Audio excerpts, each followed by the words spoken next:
दोस्तों, स्वागत है आपका लर्निंग विथ इमेजिनेशन में। हम आज आपको फिर से वही पढ़ा रहे हैं प्रोपोर्शन क्लास 6 का R.D. शर्मा के बुक से।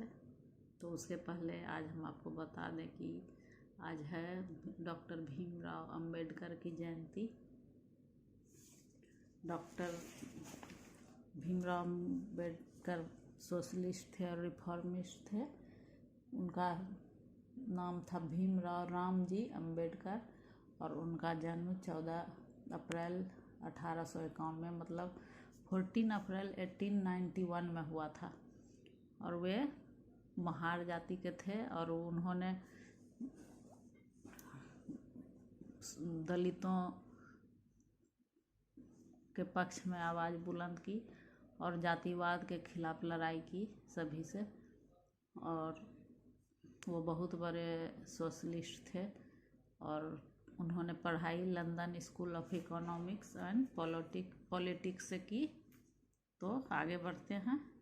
तो उसके पहले प्लीज़ मेरे चैनल को सब्सक्राइब कर लीजिए और बेल आइकन भी दबाइए, जिससे जो हम वीडियो बनाएंगे आपके पास तुरंत पहुंच जाएगा। और कमेंट भी कीजिए कि हम किस तरह से आपको पढ़ाएं। थैंक यू, धन्यवाद। आगे बढ़ते हैं। तो हम एग्जाम्पल का बना रहे हैं मैथ। क्वेश्चन 9 है question if 25, 35x are in continued proportion find the value of x। तो हमने आपको बताया था कि कंटिन्यूड प्रोपोर्शन में क्या होता है, अगर A, B और C चारों हैं कंटिन्यूड प्रोपोर्शन में, तो A रेशियो B और फिर प्रोपोर्शन B और रेशियो C होता है। तो यहाँ है 25, 35x मतलब कंटिन्यूड प्रोपोर्शन में, तो 35 हो गया B, तो 25 ratio 35 proportional 35 and ratio x होगा। तो हम आगे बढ़ते हैं। तो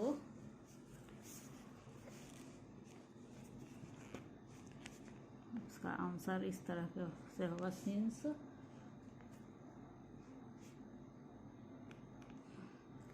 25, 35 एंड x are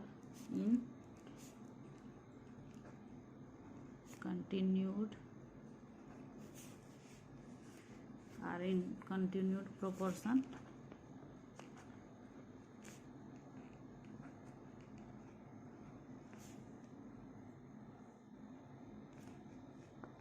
इसलिए 25, 35 और x आर इन प्रोपोर्शन लिखा जाएगा। इसलिए इसको इस तरह लिखेंगे 25 रेशियो 35। ये हुआ प्रोपोर्शन का साइन, फिर 35 और x। तो हमको निकालना है x का वैल्यू। तो चूँकि product of extreme equal to क्या होता है, प्रोडक्ट ऑफ मीन्स, इसलिए आपको हमने बताया था कि प्रोडक्ट ऑफ एक्सट्रीम मतलब होता है first term and fourth term का मल्टीप्लिकेशन, और प्रोडक्ट ऑफ मीन्स मतलब 2 and second and third term का मल्टीप्लिकेशन। तो इसलिए प्रोडक्ट ऑफ एक्सट्रीम 25 इंटू ये प्रोडक्ट ऑफ एक्सट्रीम का चौथा होगा x इक्वल टू हो जाएगा 35 इंटू 35।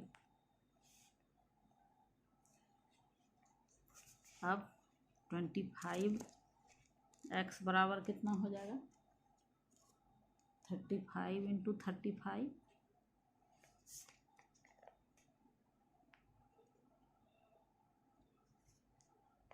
इसलिए x बराबर कितना होगा 35 इंटू 35, और ये जो 25 है यहाँ आ जाएगा।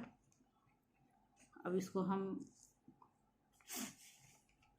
5 से काटते हैं, 5 सत्ते 35, 5 पच्चे 25, 5 सत्ते 35, तो यहाँ हमारा बचता 7 इंटू 7 बराबर 49। तो हमारा निकलता x बराबर 49। तो आप इसको अच्छी तरह समझ गए होंगे।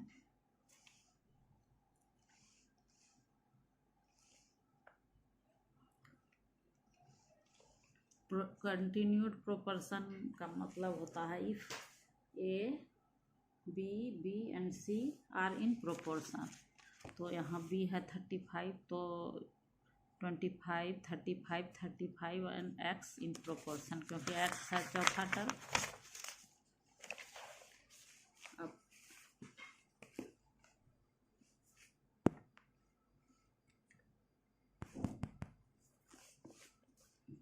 हाँ, फोटो नहीं आ रहा था, तो अब 11 क्वेश्चन है। The ratio of the length of a school ground to its width is 5:2. Find length if the width of the ground is 50 meter. 11 question है ये। तो मान लेते हैं length, the ratio of the length of a school ground to its widths of 5, मतलब length है 5, तो 2 है इसका वाइड। तो find the length if the widths of 50 metre है, मतलब इसका चौड़ाई। तो अब हमको लंबाई निकालना है। तो मान लेते हैं कि लेंथ मान लेते हैं x मीटर। तो let the length of the school ground be x metre. मान लेते हैं कि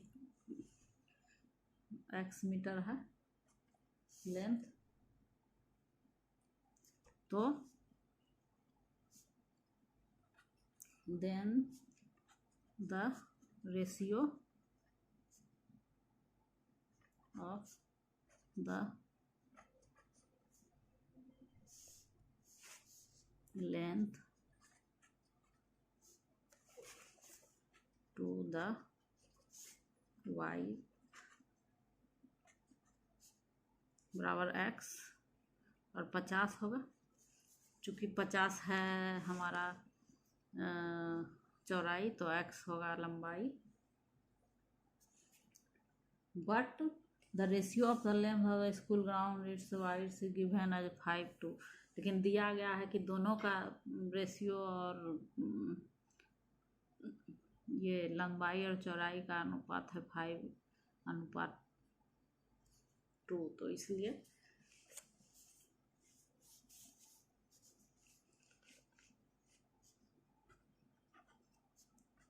the ratio of the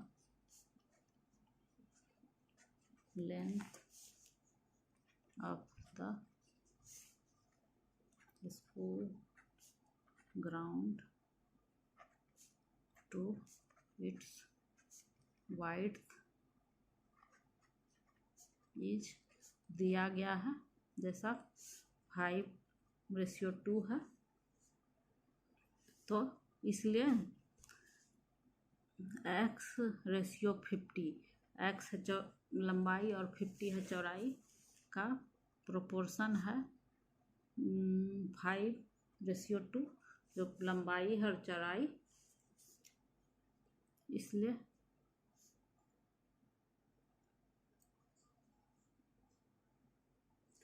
अब हम ये x हुआ फर्स्ट टर्म और 2 हुआ 2 हुआ फोर्थ टर्म, तो हम जानते हैं कि प्रोडक्ट ऑफ एक्सट्रीम बराबर होता है प्रोडक्ट ऑफ मीन्स। तो हम x इंटू 2 करेंगे बराबर 50 इंटू 5, चूँकि we know product of extreme equal to product of means, वही फॉर्मूला पर हम इसको रख दिए हैं। तो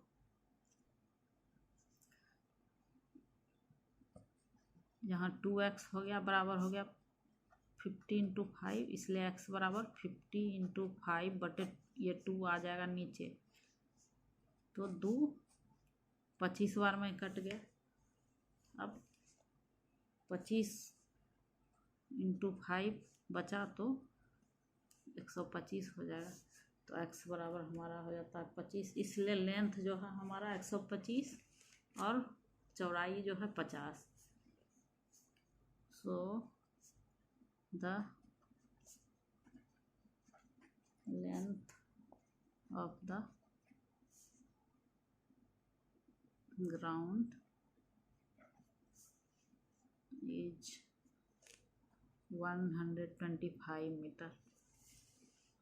तो आप इसको समझ गए होंगे कि कैसे ये फॉर्मूला का यूज करके बना है। ये तो किताब में बनाया गया है, लेकिन हम ऐसे आपको बना रहे हैं कि कुछ समझ में, अगर आपको नहीं आ रहा हो तो आ जाएगा। अब हम 12 क्वेश्चन बना रहे हैं। 12 का क्वेश्चन है, in a school library the ratio of mathematics books to science books is the same as the ratio of science book to Hindi books. If there are 450 books in science and 300 books in Hindi, find the number of books in mathematics. मतलब इसमें बोल रहा है कि school के library में ratio जो है मैथमेटिक्स के बुक्स का साइंस से बुक्स के उतना ही है जितना साइंस का बुक्स का है हिंदी के बुक्स से। अगर 450 बुक्स है साइंस में और 300 बुक्स इन हिंदी में है 300 बुक्स, तो मैथमेटिक्स का खोज रहा है। तो हम मान लेते हैं कि मैथमेटिक्स का बुक्स x है नंबर। आंसर बनाते हैं, let the number of mathematics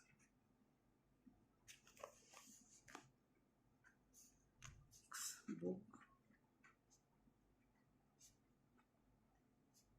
be x। मान लेते हैं कि x है मैथमेटिक्स का बुक का संख्या। तो इसमें दिया गया है कि इट इज गिवन, दिया गया है किताब में, दैट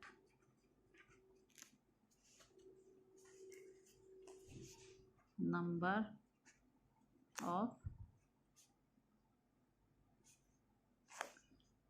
मैथ, हम शॉर्ट में लिख रहे हैं, मैथ बुक्स रेशियो कितना है, नंबर ऑफ साइंस बुक्स, मतलब जितना मैथमेटिक्स का बुक है उतना साइंस का बुक्स का रेशियो है, और जितना साइंस का बुक्स है उतना हिंदी का बुक है, और number of science books ratio number of Hindi books. इसलिए हमने मान लिया कि x है मैथ बुक का संख्या, तो 450 है साइंस बुक का संख्या और 450 है साइंस बुक्स का संख्या, तो 300 है हिंदी बुक का। तो इसको सॉल्व करते हैं। यहाँ 450 x हो जाता है बराबर 450, सॉरी यहाँ एक्सट्रीम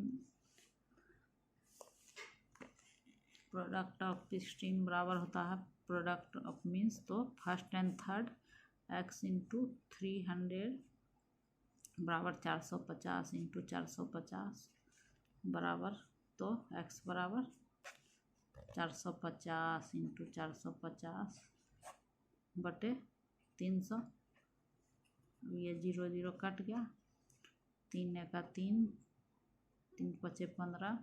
अब यहाँ बचा 45 इंटू 15 को गुना करेंगे तो हो जाएगा 15 पचे 75 और 15 चौके 60 और 7 67, तो x बराबर 67 हमारा। तो इसलिए मैथ के बुक की संख्या है 67 लाइब्रेरी में, इसलिए number of math books equal to 675।